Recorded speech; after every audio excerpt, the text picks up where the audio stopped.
Hello मेरे दोस्तों, मैं राहुल और स्वागत है आप लोगों का आपके अपने यूट्यूब चैनल आर के सेंटर पे। दोस्तों आज के वीडियो में हम लोग जानने वाले हैं ग्लोबल सिटीजनशिप एजुकेशन के पार्ट 8 वीडियो के बारे में। ठीक है, इस जिसमें से हम लोग को क्या पढ़ना है, CC6 पढ़ना है। ग्लोबल सिटीजनशिप जो आता है आपका वो CC6 के अंतर्गत आता है। ठीक है, और इसके अंतर्गत में हम लोगों ने इसके चैप्टर 7 तक कंप्लीट कर लिया था, पार्ट 7 तक कंप्लीट कर लिया था। ठीक है, तो आज की वीडियो में हम लोग इसके पार्ट 8 के बारे में जानेंगे, जिसमें से हम लोग को पर्यावरण के बारे में पढ़ना है ना।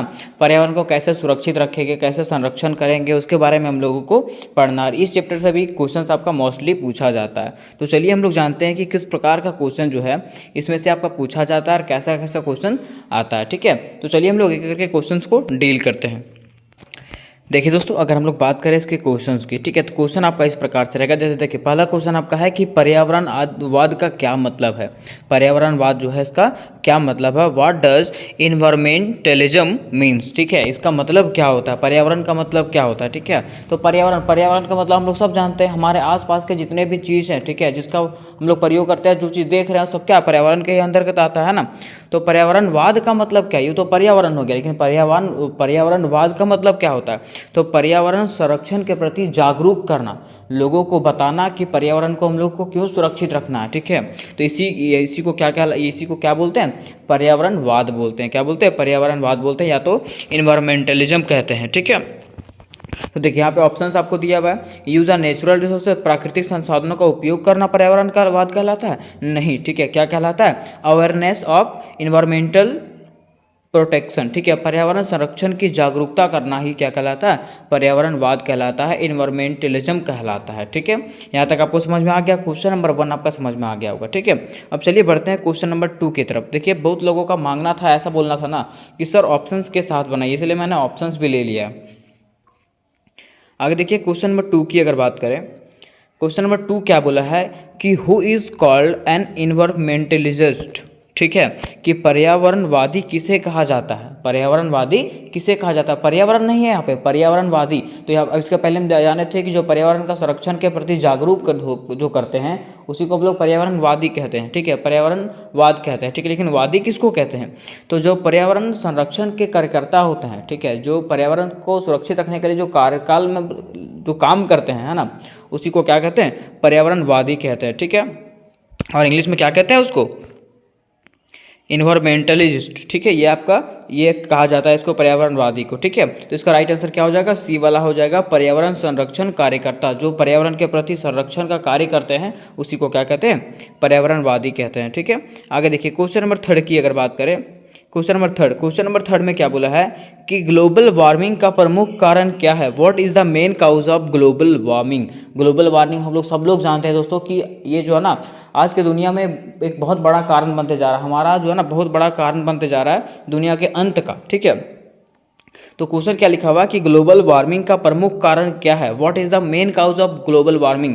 अगर इसकी बात करें तो ग्लोबल वार्मिंग का सबसे बड़ा कारण क्या है, ग्रीन हाउस गैसों का उत्सर्जन। क्या है, ग्रीन हाउस गैसों का उत्सर्जन इसका मेन कारण है, किसका, ग्लोबल वार्मिंग का। ठीक है, अब हम लोग जो है ना आज के दुनिया में हमेशा सुनते आ रहे हैं कि ग्लोबल वार्मिंग हो रहा, ग्लोबल वार्मिंग हो रहा। ठीक है, जिसका कारण क्या है, ग्रीन हाउस गैसों का उत्सर्जन है। ठीक है, आगे देखिए क्वेश्चन नंबर 4 की अगर बात करें, क्वेश्चन नंबर 4 में क्या लिखा हुआ है कि for home is conversion is forest important. बताया गया है कि वनों का संरक्षण जो है ना किसके लिए महत्वपूर्ण है। अगर वन का संरक्षण की बात करें, वनों का, जैसे वन है ना फॉरेस्ट, जंगल, तो जंगल का संरक्षण क्यों जरूरी है, तो जंगल का संरक्षण क्यों जरूरी है, जल के लिए नहीं, ऑक्सीजन के लिए नहीं, जलवायु परिवर्तन के लिए नहीं, वनों की देखिए पर्यावरण सुरक्षा के लिए, किसके लिए, पर्यावरण का सुरक्षा के लिए, सेफ्टी ऑफ इन्वायरमेंट, हमारा पर्यावरण के लिए क्या है, वनों का संरक्षण जरूरी है। ठीक है, तो ये आपका 4 वाला क्वेश्चन हो गया। चलिए बढ़ते हैं क्वेश्चन नंबर 5 की तरफ। अब देखिए बात करेंगे क्वेश्चन नंबर 5 की। क्वेश्चन नंबर 5 में क्या बोला है कि what are the main cause of water pollution. कि अगर जल प्रदूषण की बात करें, किसका, जल प्रदूषण की बात करें, तो जल प्रदूषण का मुख्य कारण क्या है। जल प्रदूषण हम लोग सब जानते हैं दोस्तों। जल प्रदूषण किसको कहते हैं, है ना। जल में प्रदूषण होना, ठीक है, उसी को क्या कहते हैं, जल प्रदूषण कहते हैं। जिसका मुख्य कारण क्या रहता है, तो मुख्य कारण क्या रहता है, इंडस्ट्रियल वेस्ट। मतलब उद्योगों से जो वेस्ट निकलते, जो कचरा निकलता है ना, वो लोग क्या करते हैं, पानी में फेंक देते हैं, ठीक है, या तो पानी में बहा देते हैं। तो उसका क्या रहता है, मुख्य कारण रहता है। कभी कभी देखते हैं लोग पूजा पश्चा करता है तो उसको सब जो गंदगी रहता है उसको फैला देता है, नदी में फेंक देता है, ठीक है, कुछ भी चीज़ होता है उसको जाकर नदी में फेंक देता है।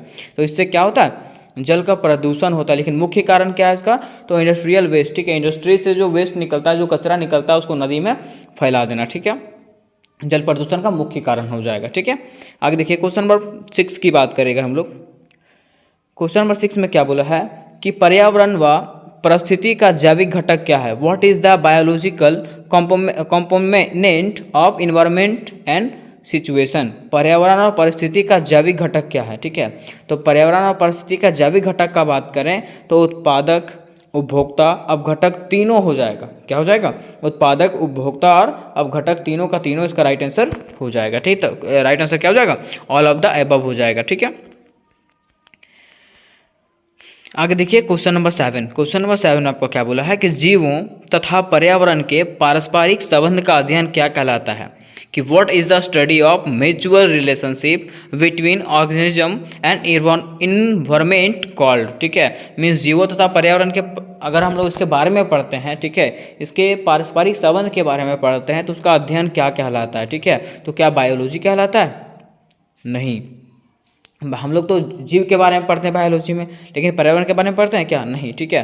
तो क्या कहलाता है, वो पारिस्थितिकी कहलाता है, ठीक है, इकोलॉजी कहलाता है। क्या कहलाता है, इकोलॉजी। इकोलॉजी में हम लोग जीवों तथा जीव जंतु के बारे में भी पढ़ते हैं और पर्यावरण के पारस्परिक संबंध के बारे में पढ़ते हैं, किसमें, इकोलॉजी में। तो राइट आंसर क्या हो जाएगा, पर डी वाला हो जाएगा, इकोलॉजी, ठीक है। आगे देखिए क्वेश्चन नंबर 8। क्वेश्चन नंबर 8 की अगर बात करें, क्वेश्चन नंबर 8 में क्या लिखा हुआ है कि who first use the word ecology. Ecology word का जो प्रथम प्रयोग था वो किसने किया था। इकोलॉजी जो था, पारिस्थितिकी का जो था शब्द का प्रयोग सबसे पहले किसने किया, तो किसने किया, टॉन्सले ने। किसने किया, टॉन्सले ने इसका सबसे पहले प्रयोग किया था, ठीक है। ये देखिए ये नाम है इसलिए मैंने इसका इंग्लिश नहीं किया, ठीक है। ये टॉन्सले है तो टॉन्सले का नाम वहाँ पे दिया हुआ रहेगा तो आप बना सकते हैं, है ना।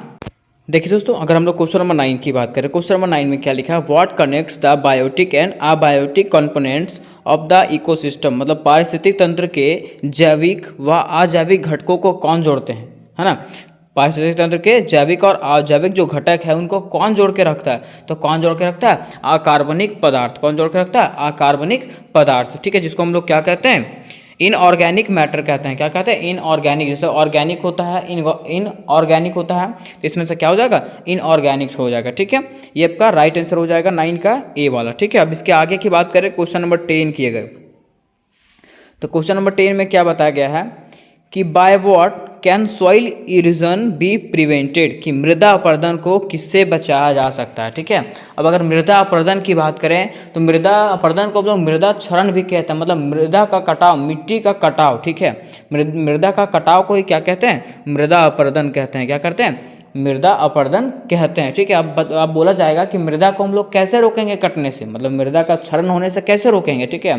तो मृदा का क्षरण होने से क्या करना चाहिए, वन रोपण करना चाहिए, ठीक है। अगर क्षरण हो रहा है मृदा का तो उसको रोकने के लिए क्या करना चाहिए, वन रोपण करना चाहिए, पेड़ पौधे लगाना चाहिए, क्योंकि पेड़ पौधे क्या करते हैं, मिट्टी को जकड़ करके रखते हैं, ठीक है, और वो मिट्टी को हटने नहीं देते हैं, ठीक है। तो हम लोग को क्या करना चाहिए, वन रोपण करना चाहिए। क्या करना चाहिए, वन रोपण करना चाहिए। तो 10 का राइट आंसर हो जाएगा सी वाला आपका।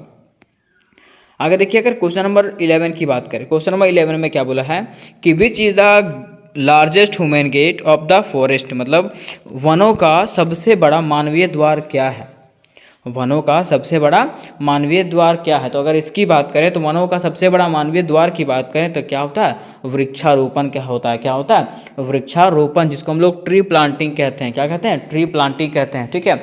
अब प्रत्येक व्यक्ति का ये कार्य होता है कि हम लोग को क्या करना चाहिए, ट्री प्लांटिंग करना चाहिए। क्यों, क्योंकि पेड़ पौधों से ही हम लोग को क्या मिलता है, ऑक्सीजन मिलता है। अगर ऑक्सीजन ना मिले तो हम लोग रह पाएंगे, नहीं रह पाएंगे, ठीक है, जीवित रह पाएंगे, नहीं, ठीक है। देखिए आगे क्वेश्चन नंबर 12 की बात करते हैं। क्वेश्चन नंबर 12 में आपका वही दे दिया कि which gas is found in largest quantity through trees and plant, कि पेड़ पौधों के माध्यम से कौन सा गैस सबसे अधिक मात्रा में पाया जाता है। अगर हम लोग पेड़ पौधों की बात करें तो पेड़ पौधों के माध्यम से हम लोगों को सबसे ज़्यादा गैस जो है वो अत्यधिक गैस जो है क्या प्राप्त होता है, तो क्या प्राप्त होता है, हम लोगों को ऑक्सीजन प्राप्त होता है। क्या प्राप्त होता है दोस्तों, ऑक्सीजन प्राप्त होता है, ठीक है। और ऑक्सीजन ही एक ऐसा मात्र चीज़ है, ठीक है, जिससे हम लोग क्या है, जिसके द्वारा हम लोग श्वास लेते हैं, जो चीज़ का हम लोग श्वास लेते हैं, जिससे हम लोग जीवित हैं, ठीक है। अगर ऑक्सीजन नहीं रहता तो क्या हम लोग जीवित रह पाते हैं, नहीं रह पाते, ठीक है। हम लोग ऑक्सीजन लेते हैं और क्या छोड़ते हैं, कार्बन डाइऑक्साइड छोड़ते हैं, ठीक है। तो वो ऑक्सीजन कहाँ से प्राप्त होता है, हम लोग को पेड़ पौधों से प्राप्त होता है। आगे देखिए क्वेश्चन नंबर 13 की बात करें। क्वेश्चन नंबर 13 में क्या लिखा हुआ कि पर्यावरणवाद की उत्पत्ति कहाँ से हुई, ठीक है। इन्वायरमेंटलिज्म ऑर्गेनेट, ठीक है, मतलब वेयर डिड इन्वायरमेंटलिज्म ऑर्गेनेट, पर्यावरणवाद का जो उत्पत्ति हुआ वो कहाँ से हुआ था। तो अगर इसकी बात करें तो इसका उत्पत्ति कहाँ से हुआ था, अमेरिका से हुआ था। कहाँ से हुआ था, अमेरिका से, ठीक है। तो राइट आंसर क्या हो जाएगा, बी वाला हो जाएगा। उसके आगे देखिए क्वेश्चन नंबर 14 आपका दिया हुआ है। क्वेश्चन नंबर 14 में क्या दिया हुआ है कि when is world environment day celebrated, कि विश्व पर्यावरण दिवस कब मनाया जाता है। ये क्वेश्चन क्या है कि विश्व पर्यावरण दिवस कब मनाया जाता है। अब अगर विश्व पर्यावरण दिवस की बात करें तो कब मनाया जाता है, 5 जून को विश्व पर्यावरण दिवस मनाया जाता है। कब, 5 जून को, ठीक है। आगे देखिए क्वेश्चन नंबर 15। क्वेश्चन नंबर 15 में क्या दिया हुआ है, क्वेश्चन नंबर 15 में दिया हुआ है कि what is the man objective of environmental protection, ठीक है, मतलब बताया जा रहा है कि पर्यावरण संरक्षण का मुख्य उद्देश्य क्या है। पर्यावरण संरक्षण का, अगर पर्यावरण का हम लोग संरक्षण कर रहे हैं, सुरक्षा कर रहे हैं, ठीक है, तो इसका मुख्य उद्देश्य क्या है, क्यों कर रहे हैं। तो इसका मुख्य उद्देश्य क्या है, प्राकृतिक संसाधनों की सुरक्षा, प्रोटेक्शन ऑफ नेचुरल रिसोर्सेज, मतलब जितना भी प्राकृतिक संसाधन है, ठीक है, उसका रक्षा करने के लिए, उसका सुरक्षा करने के लिए पर्यावरण संरक्षण क्या है, जरूरी है, ठीक है। तो 15 का क्या हो जाएगा, ए हो जाएगा राइट आंसर। इसका ऑप्शंस भी यहाँ पे दिए हुए हैं, ठीक है। इसका राइट आंसर क्या हो जाएगा, ए वाला हो जाएगा। अब देखिए उसके आगे हम लोग क्वेश्चन नंबर 16 की अगर बात करें, क्वेश्चन नंबर 16 में क्या लिखा हुआ है कि व्हाट इज सोलर एनर्जी। अब यहाँ पे सोलर एनर्जी क्या होता है, सोलर एनर्जी का मतलब होता है सौर ऊर्जा। अब आप पूछेंगे कि सौर ऊर्जा क्या होता है, तो सौर ऊर्जा जो है ना, सूर्य के किरणों से जब हम लोग को ऊर्जा प्राप्त होता है ना, उसी को हम लोग क्या कहते हैं, सौर ऊर्जा कहते हैं, ठीक है। तो यहाँ पे लिखा हुआ सौर ऊर्जा क्या है, तो क्या पेट्रोलियम का उपयोग, सौर ऊर्जा में लोग पेट्रोल का उपयोग करते हैं, नहीं। जलवायु परिवर्तन की प्रक्रिया, नहीं। सूर्य के किरणों का उपयोग ही क्या कहलाता है, सौर ऊर्जा कहलाता है। तो राइट आंसर क्या हो जाएगा, सी वाला इसका राइट आंसर हो जाएगा, ठीक है। आगे देखिए क्वेश्चन नंबर 17। क्वेश्चन नंबर 17 की बात करेगा तो लिखा हुआ है क्या कि earth summit conference was held in, अगर पृथ्वी सम्मेलन की बात करें, पृथ्वी सम्मेलन की बात करें तो ये कहाँ हुआ था, तो पृथ्वी सम्मेलन जो हुआ था वो कहाँ हुआ था, रियो डी जेनेरो में हुआ था। कहाँ हुआ था, रियो डी जेनेरो में हुआ था, ठीक है। आपको ऑप्शंस दे करके बहुत सारा घुमाया जा सकता है, ठीक है, इधर उधर बहुत घुमाएगा, लेकिन आप लोग को ज़्यादा कहीं भटकना नहीं है, ठीक है। देखिए एक बार बस आपको देख लेना, ध्यान में रखना है, ठीक है, बाकी वहाँ पे आपको खुद से ध्यान में आ जाएगा। अब देखिए यहाँ तक आपको 17 क्वेश्चन तक बता दिया गया। अब उसके पहले मैंने जैसा कि आपको बताया था कि मैंने पार्ट 7 तक जो है ना कंप्लीट करवा दिया है, ठीक है। और अगर पार्ट 7 तक का चैप्टर वाइज अगर वीडियो आप नहीं देखे होंगे तो डिस्क्रिप्शन में लिंक मिल जाएगा, आप लोग वहाँ से जाकर के सारे वीडियोज़ को देख सकते हैं, ठीक है। आगे देखिए क्वेश्चन नंबर 18 की बात करेंगे हम लोग। क्वेश्चन नंबर 18 में क्या लिखा हुआ दोस्तों कि which of the following is not responsibility for green house effect, मतलब इनमें से ऐसा क्या है जो ग्रीन हाउस इफेक्ट का उत्तरदायी नहीं है, ठीक है, जो ग्रीन हाउस को खराब नहीं कर रहा है, ठीक है। तो कौन, ऑक्सीजन। ऑक्सीजन क्या है, एक अच्छा पदार्थ है ना, मतलब अच्छा गैस है, वो हम लोग को क्या करता है, वो इसके सुरक्षा करता है ना, उसको इफेक्ट पहुंचाता है क्या, नहीं, उसको हानि पहुंचाता है क्या, नहीं, उसको हानि नहीं पहुंचाता है, ठीक है। तो राइट आंसर क्या हो जाएगा, बी वाला हो जाएगा इसका, ठीक है। आगे देखिए क्वेश्चन नंबर 19। अगर क्वेश्चन नंबर 19 की बात करें तो क्वेश्चन नंबर 19 आपका क्या बोला है कि which is a man effect of global warming, कि ग्लोबल वार्मिंग का मुख्य प्रभाव क्या है, ग्लोबल वार्मिंग का मुख्य प्रभाव क्या है, ठीक है। तो ग्लोबल वार्मिंग का अगर मुख्य प्रभाव की बात करें तो इससे क्या हो रहा है, ग्लोबल वार्मिंग मतलब क्या बताएगा कि पृथ्वी का तपन, ठीक है, तप जाना, ठीक है, ग्लोबल वार्मिंग कहते हैं इसको, ठीक है। तो इससे क्या हो रहा है कि सागर जलस्तर बढ़ रहा है। अब सागर का जलस्तर कैसा हो रहा है, बढ़ रहा है, अगर पृथ्वी का ताप बढ़ेगा तो ग्लेशियर तो पिघलेगा ही, ठीक है, और जब पिघलेगा तो सागर का जलस्तर तो बढ़ेगा ही, है ना, पानी का स्तर तो बढ़ जाएगा। फिर आगे लिखा हुआ है जलवायु परिवर्तन, जलवायु में भी परिवर्तन हो रहा है इसके थ्रू से, ठीक है। तो राइट आंसर क्या हो जाएगा, बोथ ए एंड बी इसका राइट आंसर हो जाएगा। ठीक है, अब इसके बाद जो क्वेश्चन नंबर 20 है आपका, क्वेश्चन नंबर 20 में क्या लिखा हुआ है?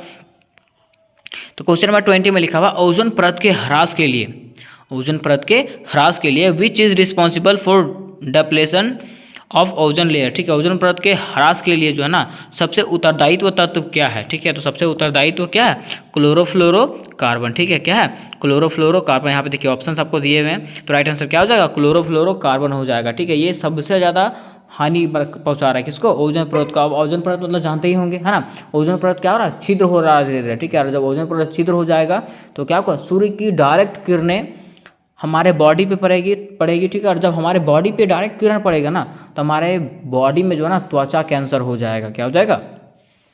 त्वचा कैंसर हो जाएगा। ठीक है, तो ओजोन परत क्या करता है? सूर्य के हानिकारक किरणों को छान करके अपने पास ही रख लेता है ना, और हम लोग को बढ़िया किरण वहाँ से भेजता है। तो उसको इफेक्ट कौन पहुँचा रहा है? हानि कौन पहुँचा रहा है? तो क्लोरोफ्लोरोकार्बन इसको जो है ना क्या कर रहा है?